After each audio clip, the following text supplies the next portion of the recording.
Welcome to the Naavik Gaming Podcast, where it is our mission to explore the business and future of video games.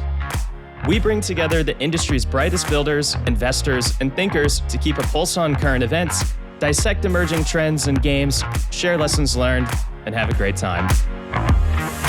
This podcast is also part of Naavik's growing ecosystem, which ranges from free and premium research to consulting and advisory services. For more information, visit www.naavik.co. This episode is brought to you by our partners at GameSight. GameSight provides full-service campaign management, taking charge of consulting, influencer discovery, relationship management, billing, and reporting, leaving you free to focus on your core business. With their measurement platform and creator-focused programs, GameSight helps brands grow, increase revenue, and ensure player satisfaction worldwide. And since the company draws from almost a decade of battle-tested experience, including with notable customers like Bungie, Capcom, Ubisoft, and hundreds more, GameSight's attribution platform meets the unique needs of PC, console, and Web3 games. Notably, GameSight brings display, social, influencer, and affiliate marketing into one dashboard for easy comparison. Marketing attribution for PC and console games is complicated, but whether your game is free to play, premium, or supported by DLCs, GameSight has you covered. To learn more about how GameSight has served other games teams and how it can help yours, simply visit gamesight.io or check out the link in the show notes. And with that, let's jump into the episode. Hello, and welcome to the Naavik Gaming Podcast. I'm your host, Niko Vuori. We have a great episode for you today, and it's going to be a really fun one. Our topic is digital pets on the blockchain. Real, living pets have a pesky fundamental problem. They have a limited lifespan, and they have a tendency to die at some point. And for anyone who has children that have experienced the loss of a pet, there are a few things more heartbreaking than seeing them grieve over a loved one. But digital pets aren't immortal either. I bet some of our listeners of a certain age had a Tamagotchi back in the late 90s and early 2000s and religiously took care of it until that one day you forgot and it died. Or worse, you lost the little egg itself and you had to go buy a new one. Well, what if your pets could actually live forever, at least in the digital realm? With blockchain technology, that is now possible. And our guest today is on a mission to do just that. She wants to give digital pets immortality. Our guest is Susan Cummings. She is the founder and CEO of Tiny Rebel Games. And Tiny Rebel are a really experienced team of developers with backgrounds at Rockstar Games from back in the day, early 2K games, which they built from the ground up.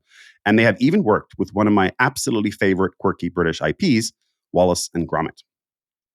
Tiny Rebel's aim is to design an open standard for Web3 digital companions that can be with you wherever you want to take them. Any blockchain, any art style, unlimited dimensions. In short, they are building the Petaverse. And so to tell us all about the world of the Petaverse, I'm excited to bring on the show Susan Cummings. Susan, welcome to the pod. Thank you, Niko. You've definitely done your homework. Well, thank you. Okay. Well, with that intro out of the way, let's get right into it. And we always like to start with our guest backgrounds, especially ones who have an incredible background like yours. So why don't you tell us more about who you are and where you come from? Sure. So I've been in video games for half my life now, about 25, 26 years.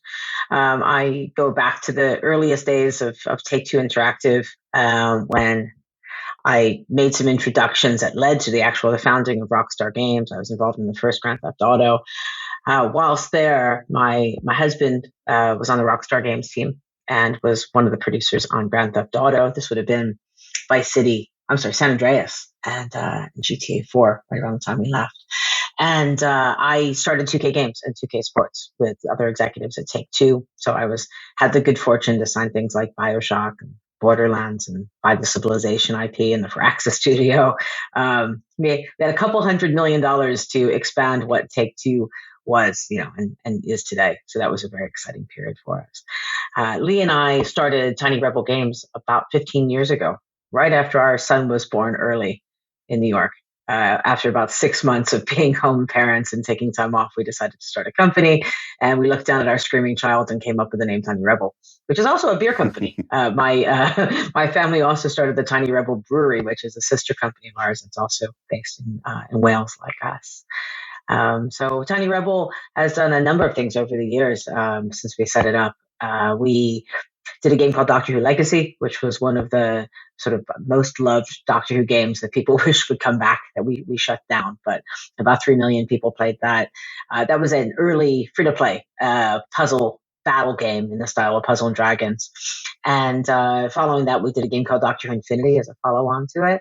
And then, like you mentioned, we did the Wallace and Gromit project, which was a wonderful time. We finished that work a couple of years ago. We'd won a major government grant. In the UK, they give you money to do creative things, which is wild as an American coming over here. We won a multi-million-pound grant that we led bid for, and got to play with Aardman and a couple of other development studios to build AR experiences on the iPhone and Android. And that led to Wallace and Gromit, the big fix up, and Wallace and Gromit Fix Up the City, which I think is some of the coolest AR that's ever come out on mobile phones. It was pure R&D. We had no marketing money. Most people have never played it, but it was a wonderful experience, and is really where our knowledge of AR comes from. And so since that, we've been considered leaders in the space. We work closely with Qualcomm on Snapdragon Spaces. We've worked with Meta on their AR strategy. We've been close with Apple, who love the work that we've done in LiDAR, and led to Petaverse, which we started developing a few years ago. All right. Well, I mean, there's a lot to unpack there, and a lot of amazing experiences, amazing IP that you've worked I'm just with. old. Well, yeah, you get both, I guess. Yeah, I love that the UK gives government grants to do cool things. I'm from Finland originally, and Finland has a very similar approach.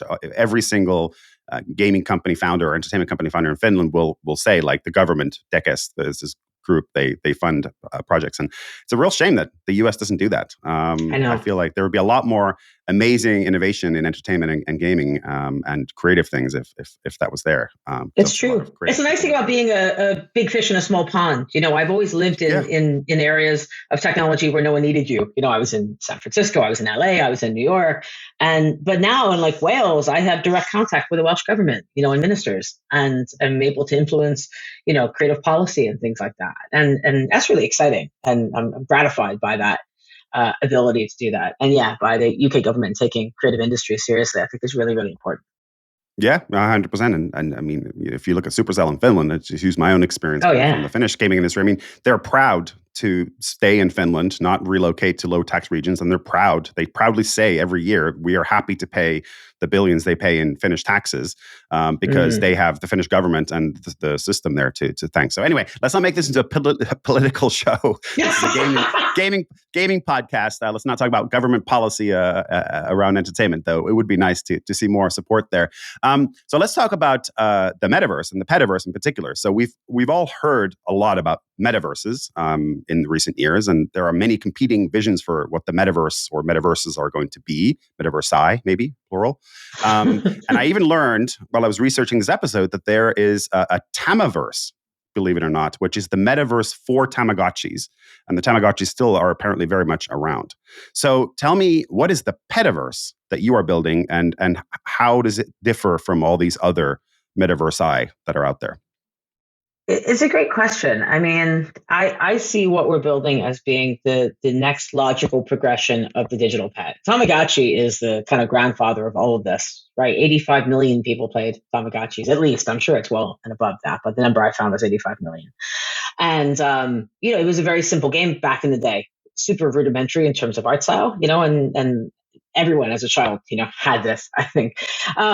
But you know, the pets die, as you pointed out earlier, and it was a very solo experience that you had on your own, and it was confined to that piece of hardware. And then the next generation would be Nintendogs. And it's interestingly, these inflection points happen every decade or so. So Nintendogs came out about a decade after the first Tamagotchis, and in this case, it was a prettier, more robust gaming experience, but it was still confined to one game. You can only play with Nintendogs in the Nintendogs game. And when Nintendo moves on from that game or from that hardware, your pet's trapped. And again, it was still a very solo experience. There was no multiplayer, you know, Nintendogs back then. And then about 10 years later, Roblox showed with Adopt Me and Pet Simulator X that digital pets are indeed evergreen, made it a multiplayer experience. That's all largely based around trading systems. Very interesting to Web3 is that if you look at what kids are doing on Roblox, they're trading. They're trading based on scarcity, which is really interesting in and of itself.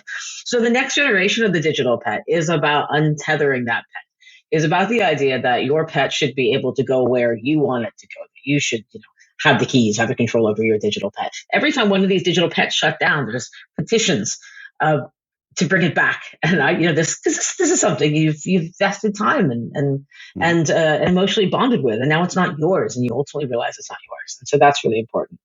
And that's why so much of the foundation of this project was about the idea of an heirloom, an artifact, something that could be passed down generationally as something that's yours. And so that's a big part of what the Petaverse is.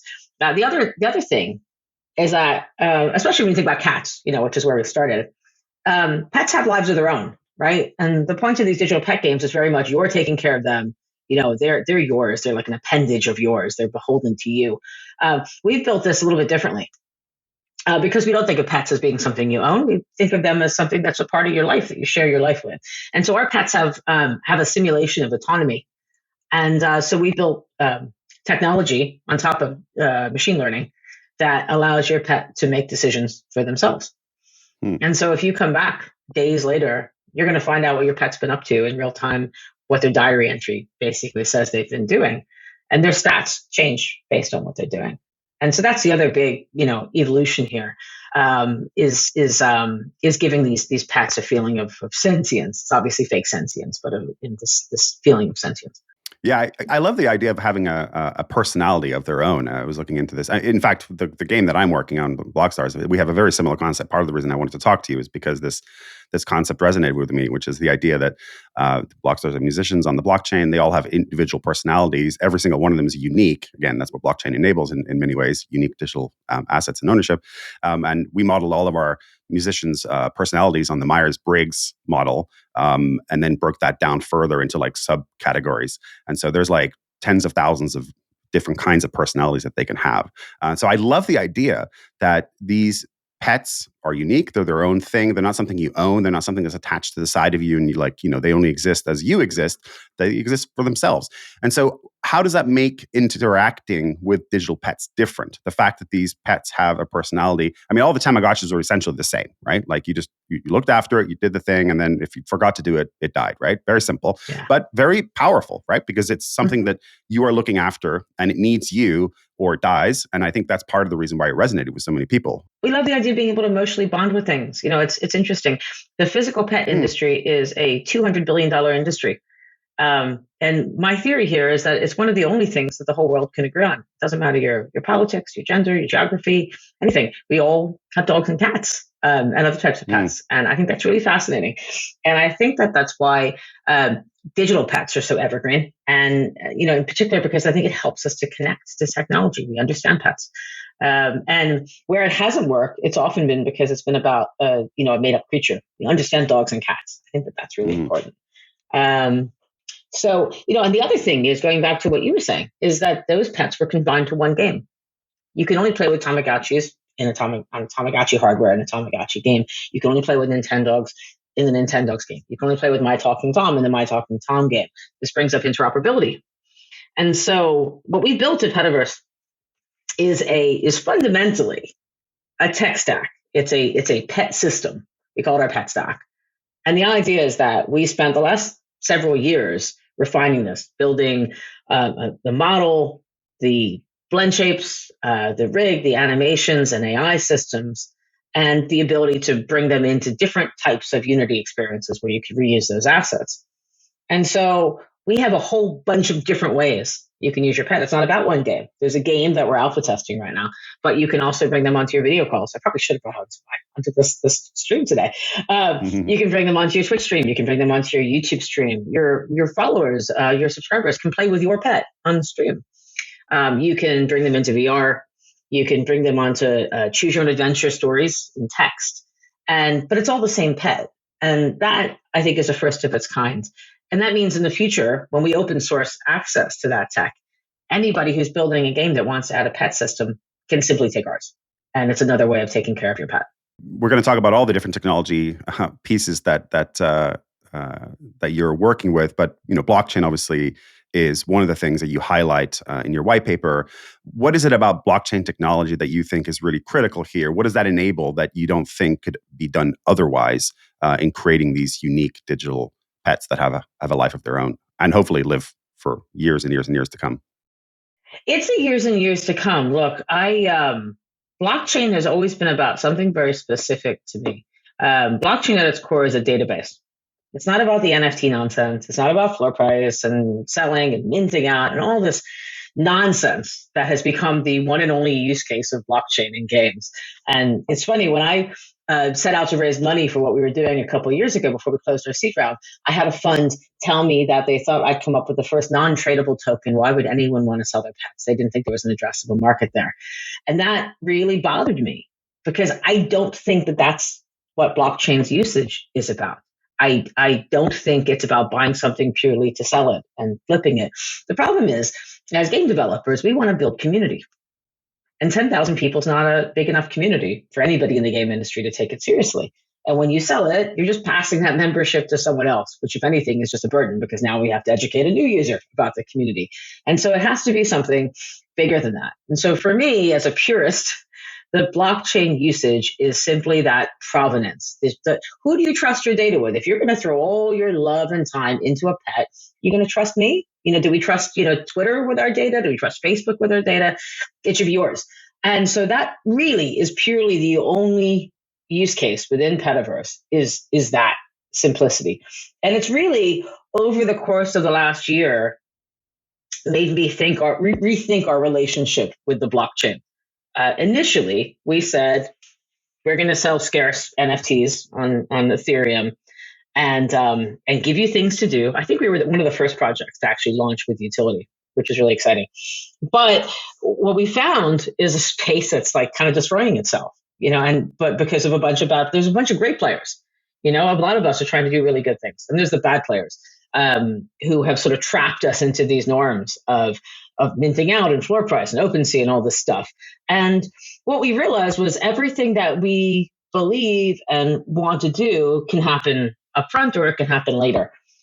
And so we've really softened our approach to it. Whereas once upon a time we said, buy an NFT, come do stuff. Now it's like, you know what? If you don't want to hear about blockchain, I'm not going to say a word about it. This has nothing to do with it. You adopt a digital pet. Anybody can do it. Any child can do it. And later is when we'll reintroduce it. So right now there's no blockchain required. And I don't think there ever will be. I think it's a sort of thing that if you understand the value, if you've emotionally bonded with something, you're going to want the control of that to be yours. And you see it every time a digital pet project shuts down and people are outraged. We want to be able to step in and say, you know what, it does suck. So here's your chance to mint it. And so I think that this could be a project that helps to educate.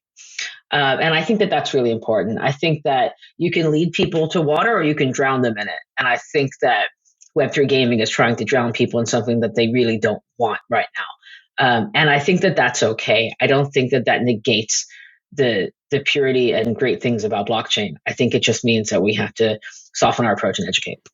Yeah. No. Preaching to the choir there. I totally hear you. Now, you don't want people to necessarily even think about blockchain, and I completely agree with that notion. Yeah. But at some point, as you say, they make the emotional connection to their pet. They're like, okay, I want this pet to live forever. I'm going to mint it, right, on some blockchain. And at that point, you do have to know something about blockchain, and you also have to deal with the problems that minting on a blockchain. You have to choose a blockchain at that point, presumably.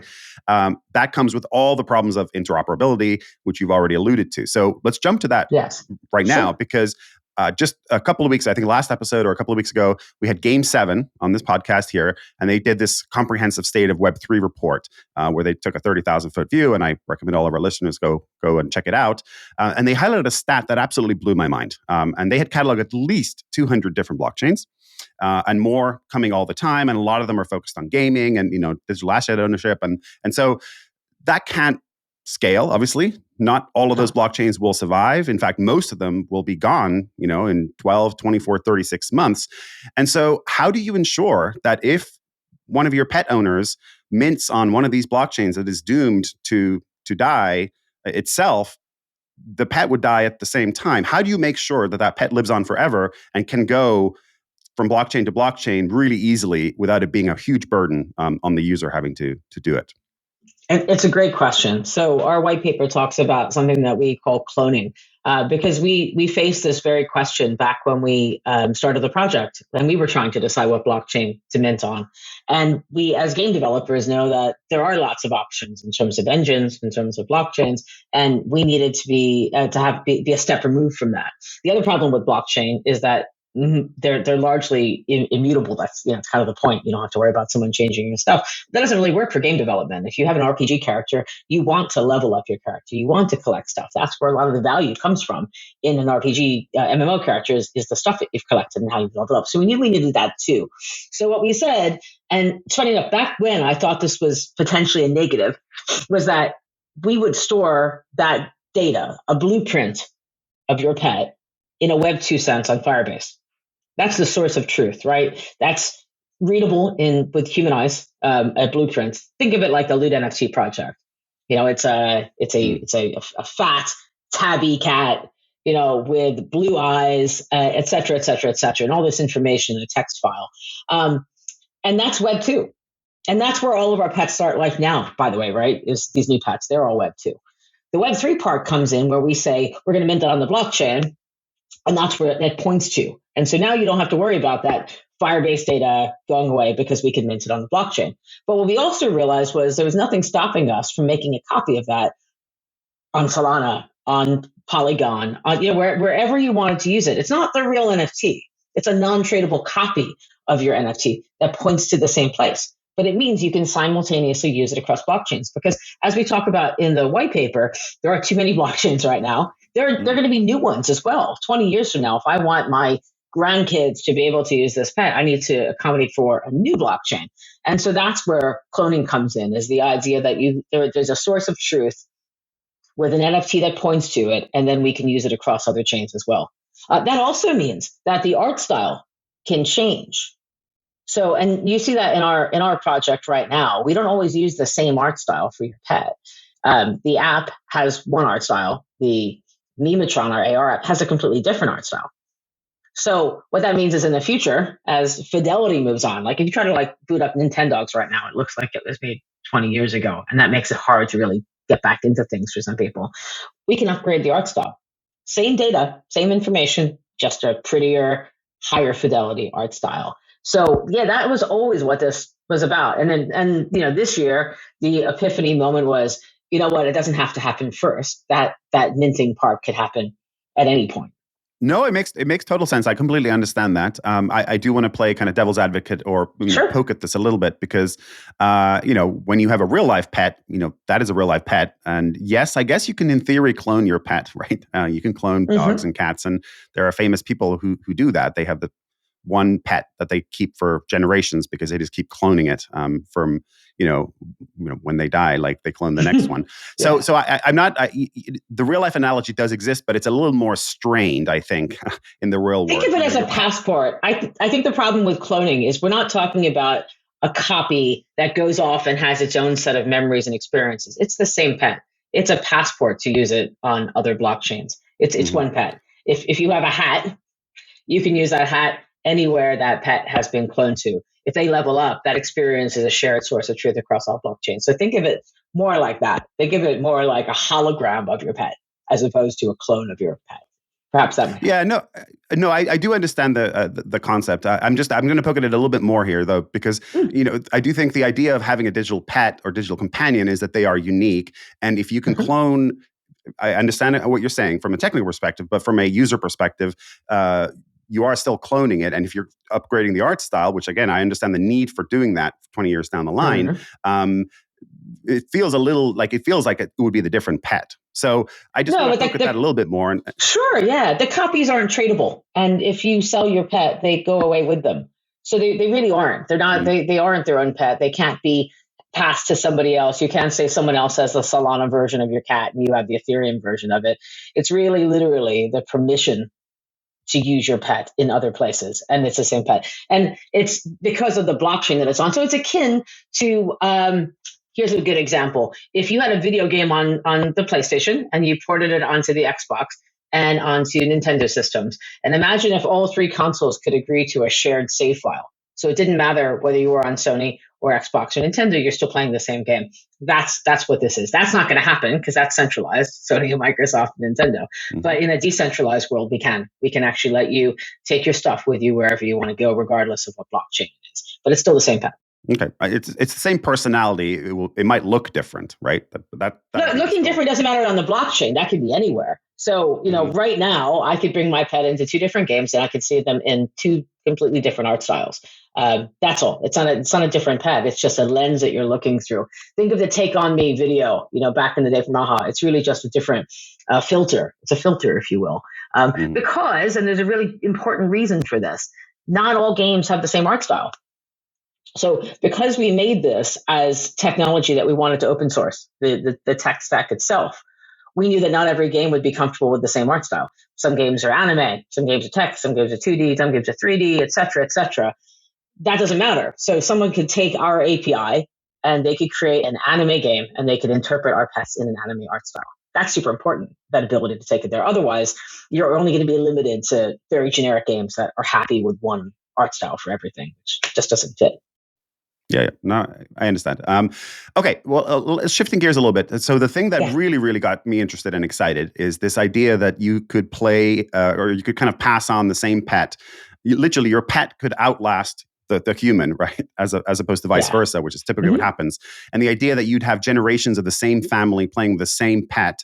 And I'm going to actually quote something from your white paper, which is the kind of, for me, the money quote, if you will, or at least the most intriguing quote.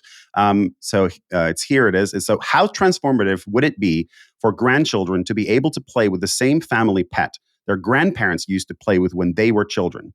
How meaningful would it be to have a pet that retains its memories of its time with each owner and whose thoughts and personality form one continuous, unbroken chain? And that's a kind of a thought exercise that I don't think many of us have ever gone on, but it really intrigued me, and I want to hear a little bit more from you. Unpack this. What does it mean to be able to pass on a pet that actually has its own personality, forms memories of its time with its previous owners, and then passes those on to the future generations? Really fascinating thought exercise.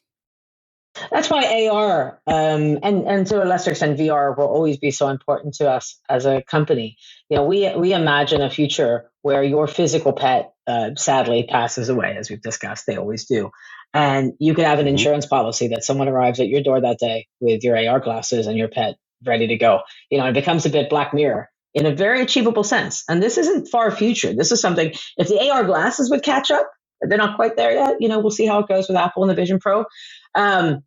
That future is possible right now. So imagine, this digital pet that, as I'm talking to you, has a personality and has certain food that it likes because that's the food that I've been training it to like, and I've always put down for it. It knows where I put the food because I always put the food in the same place, so it learns that it's there. In the other room, that same pet is off playing with my kid because he's playful and understands how to path around the house, and it becomes essentially a real pet. But in the future, my kids, my grandkids, etc., they have that same pet. And imagine, if they want to change the food that pet eats and they could retrain them to enjoy something else. I think it's really compelling. I think that in many ways, I don't think it'll replace the physical pet. But on the other hand, there are so many people who can't have physical pets. There are people who are elderly or allergies or, small children who aren't ready, who need to be trained, in how to take care of a pet and understand what that responsibility is. And so I think that the digital pet will become a viable alternative to a physical pet as these glasses reach ubiquity. Yeah, and I mean, it's companionship, right? You actually use the term digital companion quite a lot, almost interchangeably with digital pet. And I think that's where this kicks in, which is it's not just a pet to play with and keep you company or to amuse you, so to speak, but it is actually truly about companionship. Whether you're lonely or what, if something has a memory, if something has a lived experience, whether it be, digital through software code, that is really a lot more interesting than just something that is an amuse-bouche, if you will, just a plaything that doesn't really have a personality. So I want to pick at this personality piece and the idea that a digital companion, let's call it a companion for now, will have a learned memory. How would that manifest itself from generation to generation, from father to son to grandson? How does that actually work in the real world? How does it manifest itself? So we have these AI systems that we've put in place that form a diary, if you will, of your pet. So you go into the app and you see what they've been up to. That information gets saved into the metadata. Right now, 5 days of that gets saved into it. But long term, that's something that can be ongoing, that data of what your pet's been up to the point that 10 years from now, you could look back to see what the chronicles of your pet's life. But all that information can get added to the metadata, which can also be updated. So it can include their behavioral characteristics, their personality characteristics, how those characteristics have changed as they've leveled up, the currency that they've collected, from participating in games with you, the accessories that they've collected are in the metadata. So all of this is listed out as data. And so once again, going back to being able to change the art style, that means in the future, in a game 20 years from now, on a different blockchain, in a different art style, those accessories are still relevant. They can still wear the same hat that it had 25 years ago from some other game. How does the behavior of the pet change in relation to the human? That's kind of what I'm trying to get at here. It's not so much to the technical side of things. I understand the technical side of things, and that's very clean, and I totally get how that works. But what does it do differently? What does the pet do differently as it relates to these changing characteristics that are being stored over years and years and years and years? So right now in the core game, your pet gains experience. What we're going to be introducing next year are choices that you can make based on those experiences that can affect their characteristics. The AI systems, in my mind, are that if a pet is agile, for example, it should be able to get onto a surface that a less agile pet shouldn't be able to. And you can have trainers that would allow a pet to get more and more agile. So today it doesn't exist yet, but it's absolutely something that's achievable and not difficult to create. It's just a matter of which way do we stretch first with this project. But that's always been the idea. Is it? Yeah, because you could go in a lot of different directions here. Like you could have, it has a memory and it actually doesn't like you. Like if you've been mean to it, it might be that it doesn't like you, right? And it shuns you and it goes away. Or so. Absolutely. That's obviously an extreme example, but there's the physical characteristics like agility. That's an easy enough thing to understand from any old RPG, right? It's like, okay, fine, I can get to that cave now that I couldn't get to before because I'm now trained up to be more agile. That's simple enough, but I think it's more the emotional side of things, the mental side of things, and the behavioral side of things that is really fascinating. And that's really what dragged me into this particular area and really wanted to have you on the show, is because the idea of interacting with 20 years of it's like, going on think about it from a human perspective. You go on a date, right? For the first time, you don't know anything about that person.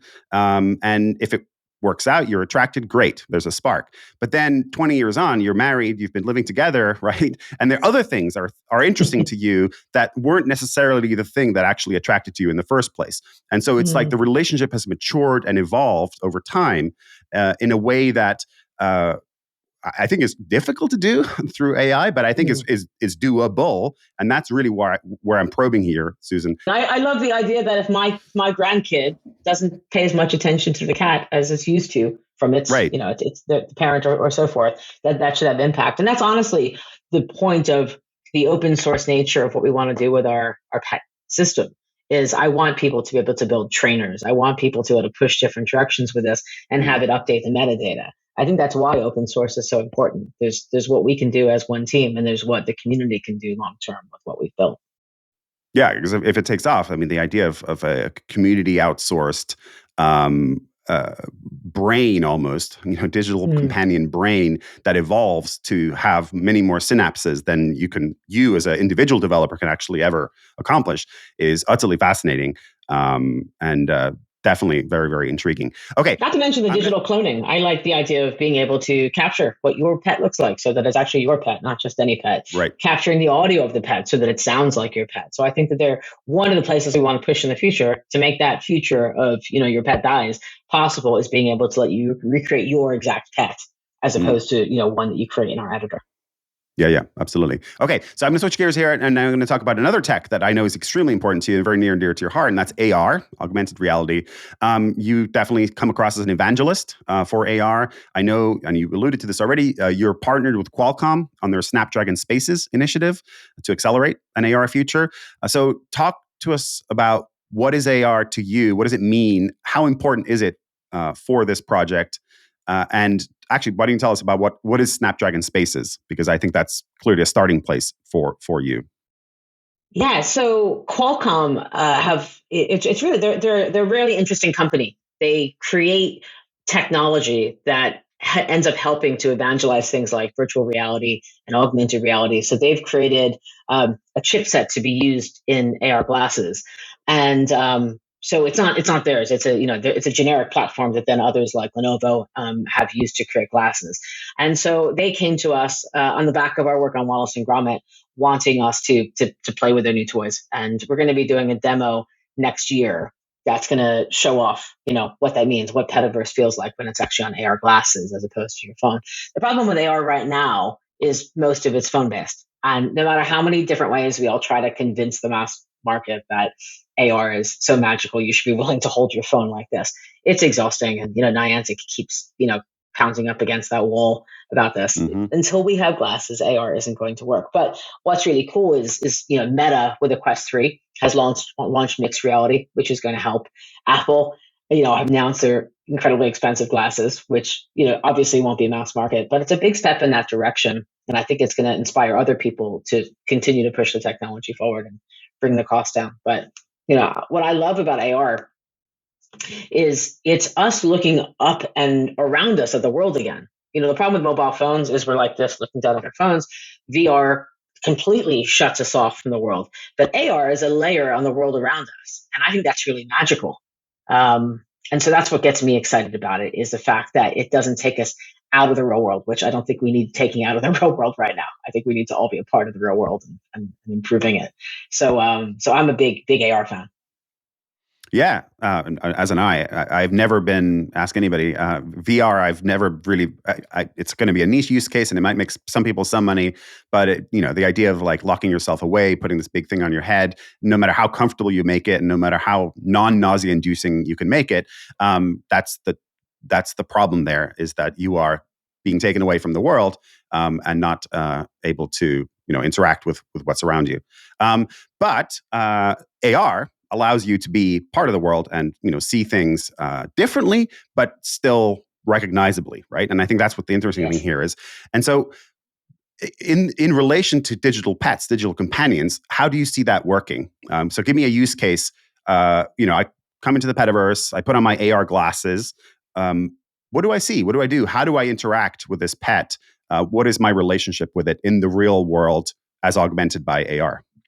Your relationship with your pet in your AR glasses is as close as we can possibly get to real physical pet ownership. It's your pet behaving the way a real pet would. So while I'm sitting here, my digital pet could come to me to paw at me to remind me that it's time for them to be fed. They could expect to be fed during certain times of day. They can play with other members of the household. They can.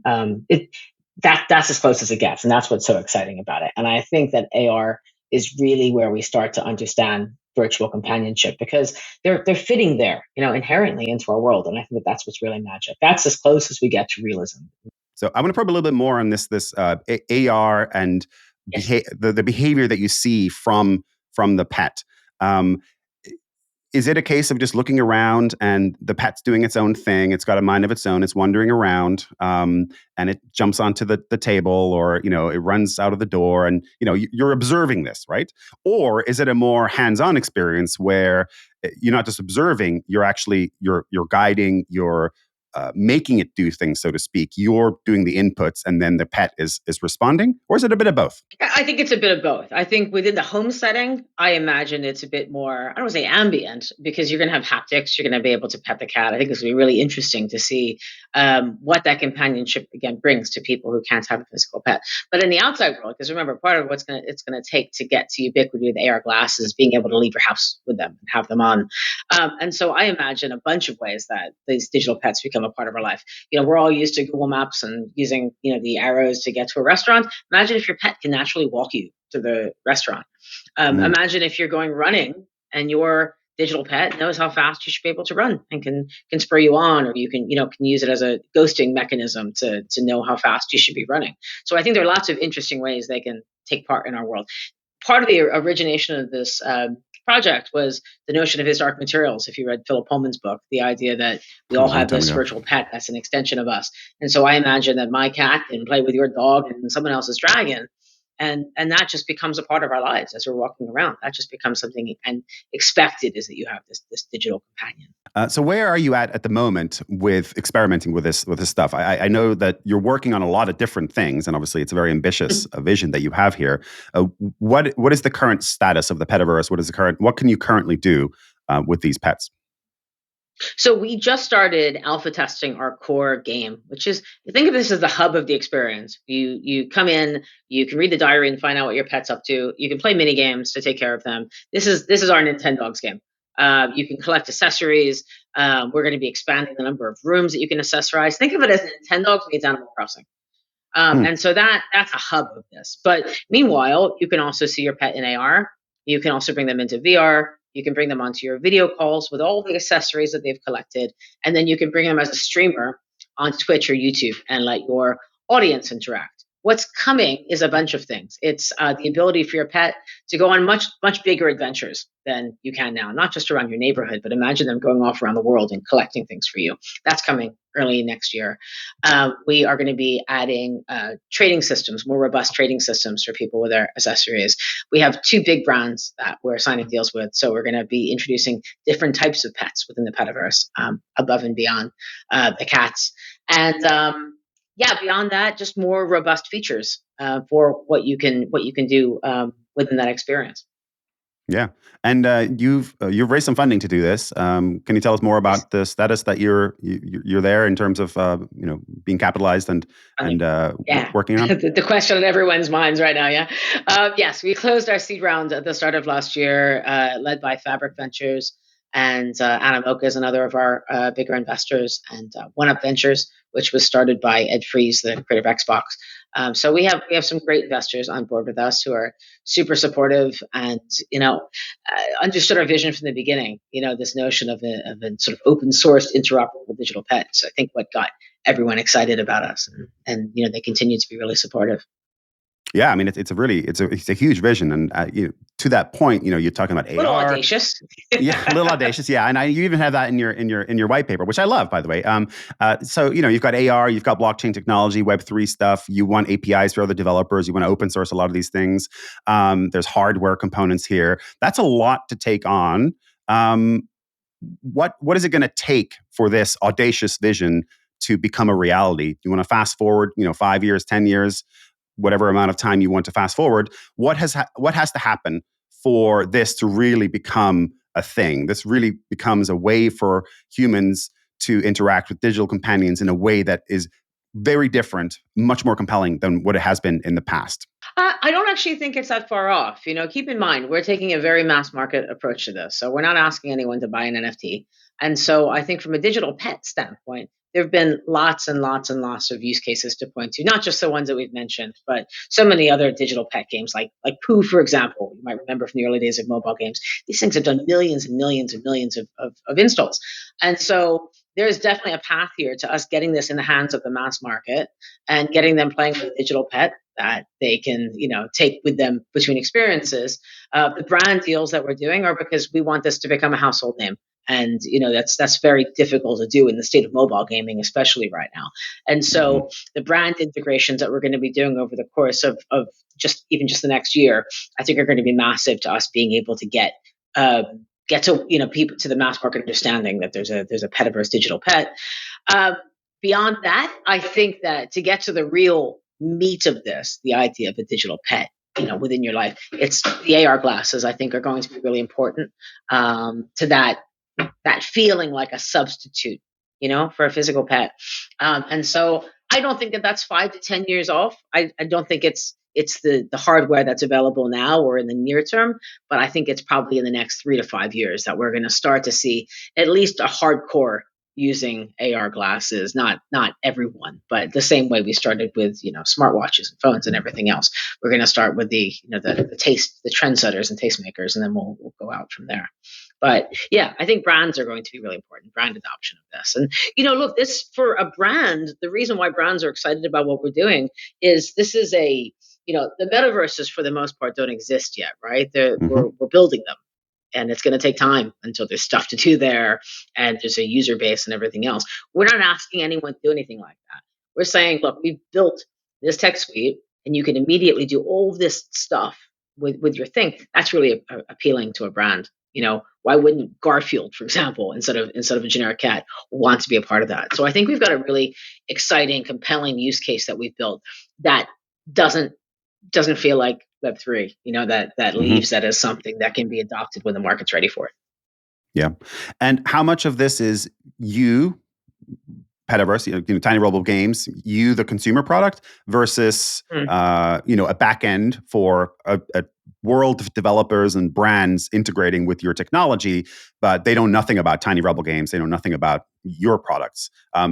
What's the balance there? How do you, obviously you got to do it's the classic, right? You got to do the proof of concept first yourself, right? Which you've done or you're doing. And then you integrate what you've done with, brands and what have you. But how much of it, this is you pushing consumer product yourselves versus being a back end or essentially an ecosystem of tools for other developers and brands? That's a great question. Look, the API is something that we're going to be working to refine early next year so that we can start to get the first products or another place you can take care of your pet. My pet's hungry. Wouldn't it be great if I could go into Minecraft to feed my pet, or Roblox or Sandbox, or, wherever to feed your pet? So that's something that's going to be really important to us. And that's where we talk about open source is, I would, we often talk about having a DAO in the future, about the Petaverse Society, because, there are so many different types of pets that you could have out there. Imagine if someone was just obsessed with ferrets and wanted to make Petaverse ferrets that work the same way our cats do. They should be able to do that. That's still a big vision of ours, is the idea that should be able to happen. And so that's where I think it'll be really important. I don't ever want to be a SaaS company. We're a game company. We've been making games for 25 years. And so I think content and consumer products will always be really important to us, but that doesn't mean we can't hand off the keys to somebody else to be able to do things as well, especially because I don't ever want to be an agency or work for hire company. So it's important to us that we can get to that step, that we can hand it off and say, you go see what you want to build. You know what? You don't like any of the content that we created?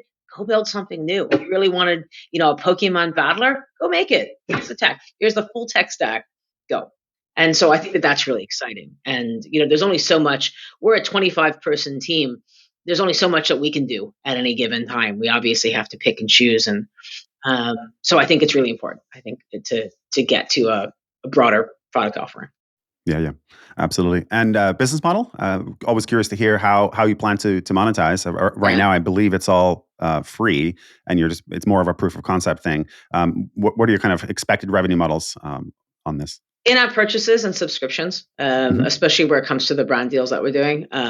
We've told folks who bought an NFT, we did sell some Ethereum NFTs. They'll never pay for anything, and I stand by that. They bought a lifetime subscription to what we're doing. But we will be introducing mass market subscriptions and IAP opportunities, and ultimately, like I said, the ability to upgrade and pay to mint it on a blockchain, I think, will be important as well. So traditional, game monetization, essentially. Yeah. Okay. All right. Well, I have to say, audacious vision. That's why I literally reached out to you and said, hey, I want to have you on the show because this is so interesting, so intriguing. It.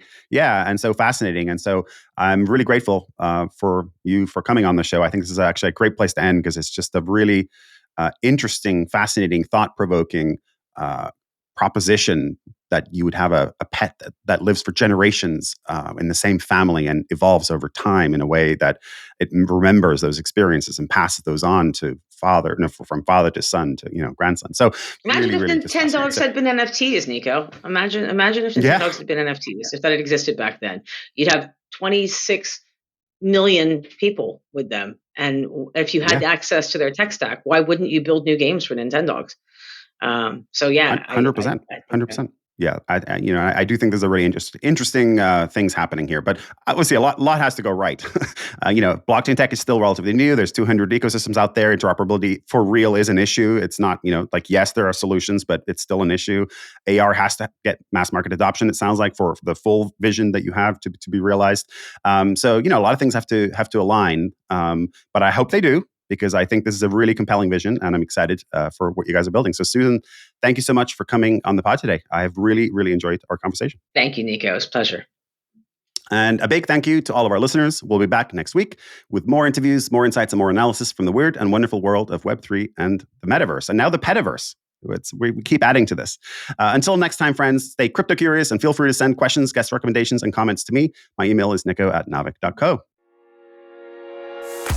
If you enjoyed today's episode, whether on YouTube or your favorite podcast app, make sure to like, subscribe, comment, or give a 5-star review.